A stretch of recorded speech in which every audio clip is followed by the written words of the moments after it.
Hello guys, स्वागत है आप सभी का लाइब्रेरी साइंस स्पेशल क्लासेस में। और जैसा कि इसका लोगो देखकर के आप समझ ही गए होंगे कि आज का जो टॉपिक है वो है यूनिसेफ। जी हाँ, यूनिसेफ ये बेसिकली किसके लिए काम करता है? ये मेनली जो है बच्चों के लालन पालन, उनके खान पान, उससे रिलेटेड ये एक संस्था है जो पूरे विश्व में बच्चों के खान पान से रिलेटेड काम करता है। यूनिसेफ की अगर हम बात करें तो सबसे पहले आइए हम जान लेते हैं कि यूनिसेफ को किसने बनाया था। यूनिसेफ के फाउंडर कौन थे? तो यूनिसेफ के जो फाउंडर थे वो उनका नाम है लुडविग राज चमन। लुडविग राज चमन जो है ये इसके यूनिसेफ के यानी कि संयुक्त राष्ट्र महासभा के क्या थे? संस्थापक थे। और इसकी जो स्थापना हुई थी वो हुई थी 11 दिसंबर 1946 में। और 1953 में यूनिसेफ संयुक्त राष्ट्र का एक स्थायी यानी कि एक परमानेंट सदस्य मेंबर के रूप में बन गया था। इसका जो मुख्यालय है वो कहाँ है? वो न्यूयॉर्क यूएसए में है। और ये है इस प्रेजेंट टाइम में इसकी एग्जीक्यूटिव डायरेक्टर, जिनका की नाम है हैनीरेटा फोरे। ये इस समय यूनिसेफ की प्रेजेंट की एग्जीक्यूटिव डायरेक्टर हैं। और अब हम जान लेते हैं कि यूनिसेफ का फुल फॉर्म क्या है, क्योंकि एग्ज़ाम में अक्सर ये भी पूछा जाता है। तो UNICEF stand for U for United, N for National, I for International, C for Children's, E for Emergency and F for Funds, यानी कि United Nations International Children's Emergency Fund. ये इसकी शुरुआत कब से हुई थी? इसकी शुरुआत जो सेकेंड वर्ल्ड वार हुई थी उस समय जो नष्ट हुए राष्ट्रों के जो बच्चे थे उनको खाना और जो है जो भी स्वास्थ्य सेवाएं ये सब उपलब्ध कराना, ये सब काम किसने किया था? इस सब का जिम्मा किसने उठाया था? इन सब का जिम्मा जो है यूनिसेफ ने उठाया था। यूनिसेफ एक ऐसी संस्था है, एक ऐसी संस्था है जो कि पूरे विश्व में जितने भी गरीब बच्चे हैं उनको उनके बचपन से लेके उनके एडोलसन तक की उम्र तक उनके अधिकारों की सुरक्षा करता है। यूनिसेफ करीब 190 देशों और टेरिटरीज के बच्चों के अधिकारों की सुरक्षा करता है। यूनिसेफ का मेन उद्देश्य यही है कि वो जो जितने भी पूरे विश्व में जितने गरीब बच्चे हैं उनको खाने की कोई भी कमी ना रहे, उनके स्वास्थ्य से संबंधित जितनी भी सर्विसेज हैं उन सर्विसेज को प्रोवाइड करना, ये ही इसका मेन उद्देश्य है। अब अगर यूनिसेफ ने इन बच्चों से रिलेटेड कुछ फिल्में भी बहुत सारी फिल्में भी बनाई हैं। यहाँ पर मैंने आपको कुछ फिल्मों के नाम बताए हैं, जैसे कि the children of Song Cheng Ling, ली फेनेंस दी आयॉर्ड एंड रिमेंबर मी एसेट्रा।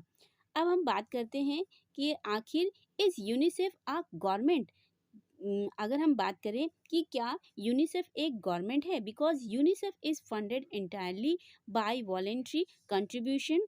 जैसा कि हम सभी जानते हैं कि यूनिसेफ एक गवर्नमेंट नहीं है, इसको गवर्नमेंट के द्वारा बिल्कुल भी फंड नहीं किया जाता है। ये एक चैरिटेबल फंड है, एक चैरिटेबल और एक वॉलेंट्री कंट्रीब्यूशन के थ्रू ही लोगों की पूरे विश्व में क्या करता है? सर्विसेज प्रोवाइड करता है, लोगों की हेल्प करता है। We rely on the commitment of our partners, especially in the public sector. In 2021, public sector partners contributed US dollar 5.92 billion to UNICEF's US dollar 8.1 billion total income। यानी कि अगर हम इसकी बात करें तो 2021 तक की जो पब्लिक सेक्टर से यूनिसेफ के पास जो पैसा इकट्ठा हुआ था यूएस के द्वारा, तो वो था 5.92 बिलियन तक की। और जो टोटल अगर इसकी इनकम हो गई थी वो हो गई थी 8.1 बिलियन तक की, इसको चैरिटी प्रोवाइड की गई थी। तो इस चैरिटी के थ्रू ही जो यूनिसेफ है वो पूरी प्रकार से सभी की विश्व में सबकी जो भी सर्विसेज हैं बच्चों की उनको प्रोवाइड करता है। अब नेक्स्ट क्वेश्चन आता है हमारा कि इज यूनिसेफ रियली हेल्पिंग? क्या यूनिसेफ वास्तव में लोगों की मदद कर रहा है? तो UNICEF is an established multilateral organization and they are doing a lot of good work around the world in areas of conflict, disaster, calamities. They are also able to reach areas where a lot of other organizations are unable to do so because of lack of capabilities. यानी कि UNICEF एक ऐसी organisation है जिसमें जो कि विश्व के चारों तरफ घूम घूम करके एक अच्छा काम करती है, खास करके उन एरियाज में जैसे कि कोई कॉन्फ्लिक्टेड एरिया है, डिजास्टर एरिया है, कैलामाइटीज वगैरह है। यानी कि वह ये उन संस्थाओं के आगे उन संस्थाओं की भी हेल्प करती है जो वहाँ तक कि नहीं पहुँच पाते हैं, जो मतलब जिनके अंदर वो कैपेबिलिटीज़ नहीं होती हैं, जो अनेबल हो जाते हैं उस काम को करने के लिए। वहाँ पर भी ये यूनिसेफ एक ऐसी संस्था है जो कि वहाँ पर अपना जा कर के अपना एक गुड वर्क करती है और हमेशा डे बाय डे इंक्रीमेंट होता जा रहा है और वो लोगों की मदद के लिए हमेशा आगे आता जा रहा है। अब इसी प्रकार से नेक्स्ट जो हमारी हेडिंग बनती है कि what is the new name of UNICEF. हो सकता है एग्जाम में ये भी पूछ लिया जाए कि यूनिसेफ का जो नया नाम है वो क्या हो गया है। तो यूनिसेफ का जो UNICEF become a permanent part of the United Nation system in 1953 when our name was shortened to the United Nations Children's Fund. यानी कि 1953 में यूनाइटेड नेशन के सिस्टम के अनुसार यूनिसेफ इसका जो है क्या हो गया था, परमानेंट पार्ट बन गया था। लेकिन बाद में इसका नाम क्या कर दिया गया है, यूनिसेफ का नाम जो है वो यूनाइटेड नेशंस चिल्ड्रंस फंड के नाम से इसे जाना जाता है। ये इसका न्यू नेम हो गया है। यानी कि इन शॉर्ट में अगर हम बात करें तो UNCF।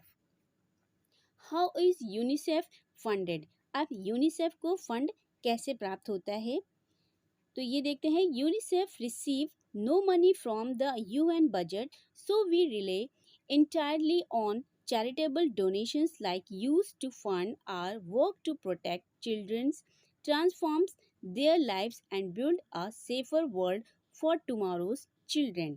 यानी यूनिसेफ को UN बजट की तरफ से कोई भी पैसा नहीं मिलता है और ये क्या करता है, जितना भी जो भी चैरिटी मिलती है, जो हम लोग मतलब जो और अदर देश हैं उनके द्वारा जो चैरिटी मिलती है, उन जो डोनेशन मिलता है उनके थ्रू ही ये जो है उस फंड का प्रयोग करके ये उन बच्चों का पालन पोषण करते हैं, उनके अधिकारों की सुरक्षा करते हैं और उनके उज्जवल भविष्य के लिए क्या करते हैं, एक अच्छा काम करते हैं, भविष्य की कामना करते हैं, जिससे उन गरीब बच्चों को किसी भी प्रकार की कोई भी टेंशन ना हो और वो बिना किसी कष्ट के, बिना किसी परेशानी के अपने जीवन को अच्छे से चला सकें।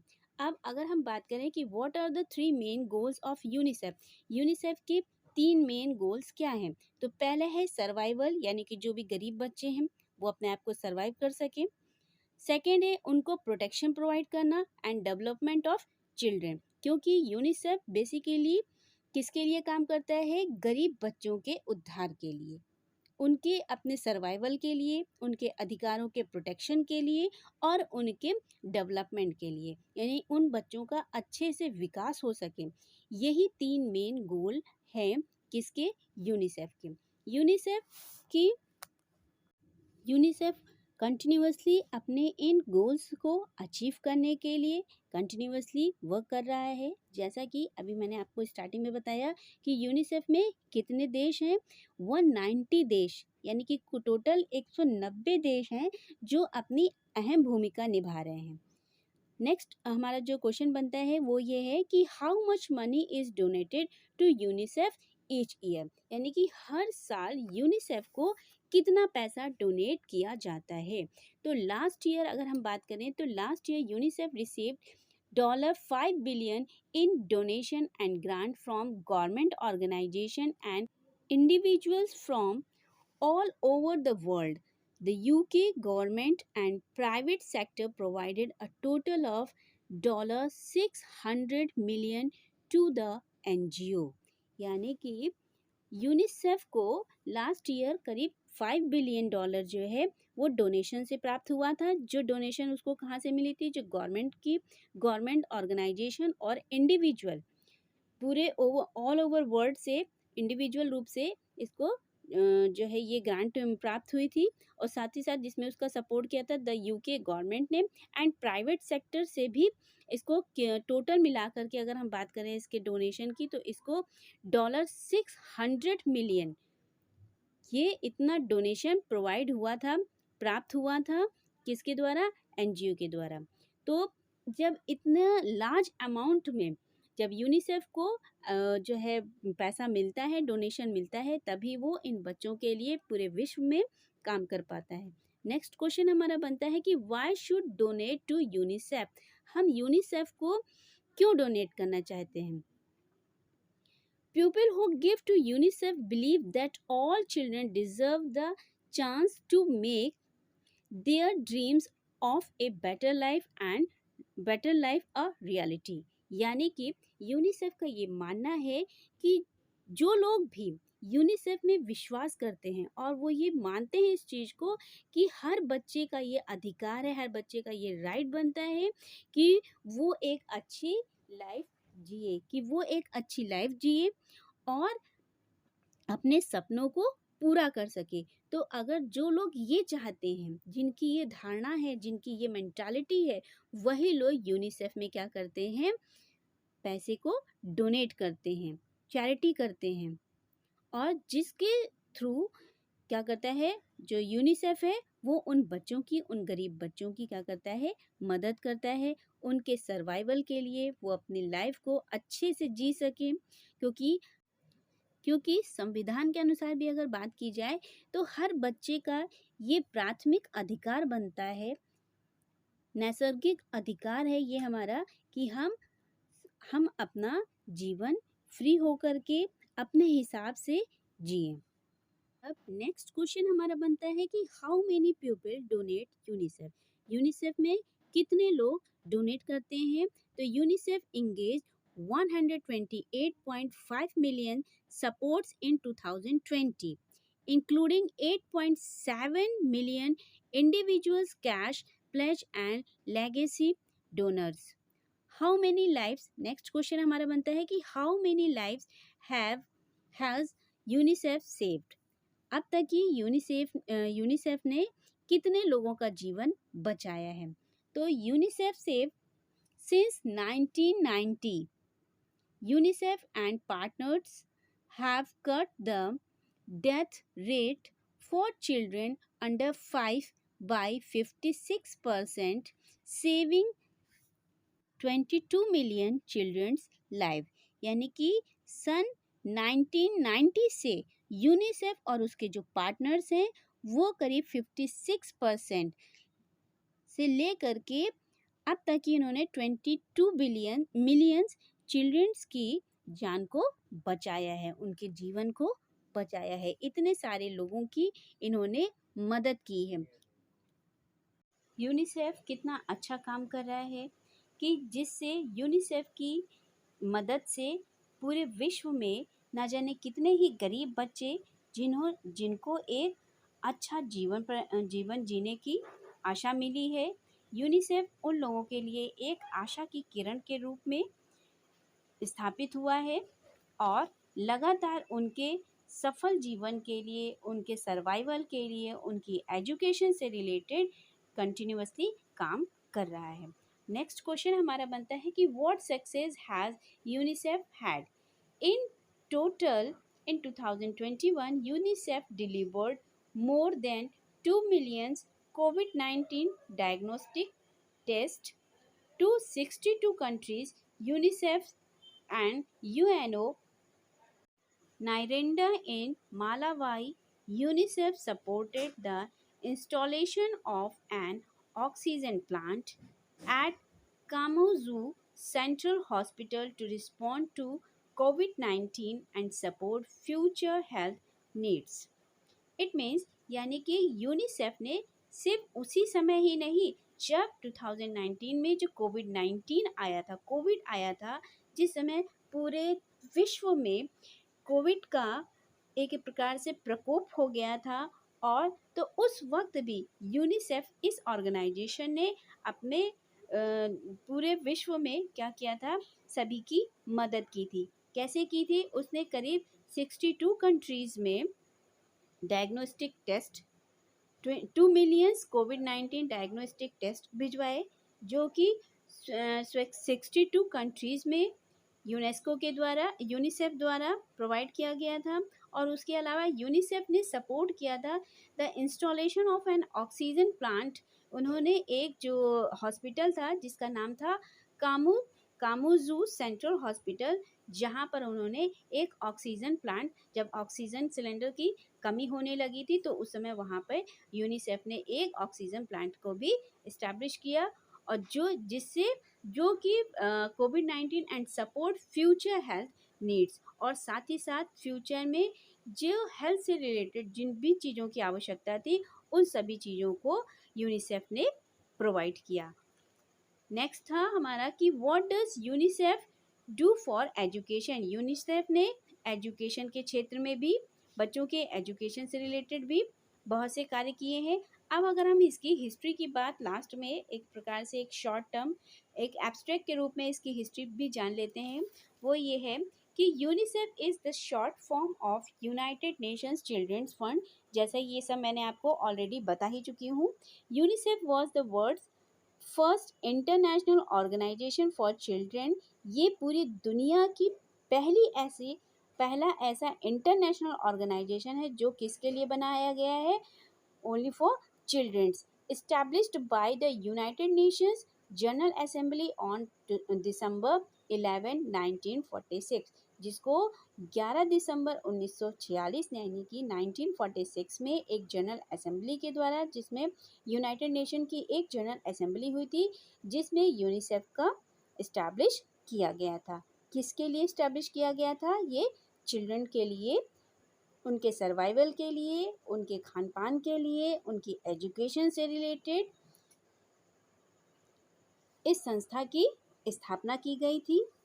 आशा करती हूँ कि आपको ये वीडियो अच्छा लगा होगा। अगर आपको मेरा ये वीडियो अच्छा लगा है तो प्लीज़ इसको लाइक, शेयर और सब्सक्राइब करना ना भूलें। सब्सक्राइब इसलिए कीजिए क्योंकि अभी मैं और भी जितने इम्पोर्टेंट ऑर्गेनाइजेशंस वगैरह हैं उन सब के अपडेट्स आपको कंटिन्यूअसली मिलते रहेंगे। और अगर आप मेरे इस चैनल को सब्सक्राइब करते हैं, वीडियो आपको कैसा लगा है ये ज़रूर से ज़रूर बताएं, और साथ ही साथ कमेंट ज़रूर करके बताएं। अब अगर हम बात करें कि यूनिसेफ के वो 12 नियम कौन से हैं जो उन्होंने, यानी कि 12 नियम यानी कि 12 जो अधिकार हैं बच्चों के, 12 राइट्स ऑफ ए चाइल्ड, यानी कि एक बच्चे के वो कौन कौन से अधिकार हैं जो हर बच्चे के लिए ज़रूरी है। तो पहला है every child has the right to be born well, यानी कि हर बच्चे को अधिकार है कि वो पैदा हो। Every child has the right to be raised well, यानी वो उसका पालन पोषण अच्छे प्रकार से किया जाए। And become contributing members of society, और वो सोसाइटी, पूरे समाज में उसको भी कंट्रीब्यूटिंग मेंबर्स की तरह उसको भी अपना जीवन जीने का पूरा अधिकार है। And every children has the right to basic needs, every children has the right to access what they need to have a good life, यानी कि एक अच्छा जीवन जीने के लिए उसको भी पूरा अधिकार है कि वो कैसे अपना जीवन जिए। को अब जो 5 है, every child has the right to education, हर बच्चे को शिक्षा का अधिकार है। Every child has the right to play and enjoy their youth, यानी हर बच्चे को खेलने का, इंजॉय करने का, अपना जीवन जीने का पूरा अधिकार है। Every children has the right to be protect from danger, यानी हर बच्चे को अपने प्रोटेक्शन के लिए पूरा अधिकार है कि किसी भी खतरे से वो अपने आप अपना बचाव कर सके, उसका अधिकार बनता है ये। And every children has the right to be cared for in the absence of their parents and guardian, यानी और हर बच्चे का ये अधिकार बनता है कि अगर उनके पेरेंट्स या फिर कोई गार्जियन ना हो तो उनकी भी परवाह की जाए, उनकी भी देखभाल की जाए। ये भी उन बच्चों का एक पूरा अपना अधिकार बनता है। संविधान ये सारे अब अधिकार सभी बच्चों को देते हैं जो जिन बच्चों के पेरेंट्स या फिर गार्जियन नहीं हैं। And every child has the right to live in a productive environment. Every child has the right to good governance. Every child has the right to freedom and peace. And every child has the right to a whole safe family life. हर बच्चे को पूरा अधिकार बनता है कि वो एक productive environment में अपना जीवन जिए। पूरे हर बच्चे को ये अधिकार है कि उसको एक अच्छा गुड गवर्नेंस मिले। Every child has the right to freedom and peace. पूरी स्वतंत्रता है कि वो शांति से अपना जीवन यापन कर सके। Every child has the right to a whole safe family life, यानी कि वो अपने पारिवारिक जीवन को पूरी तरीके से सेफ्टी से जी सके।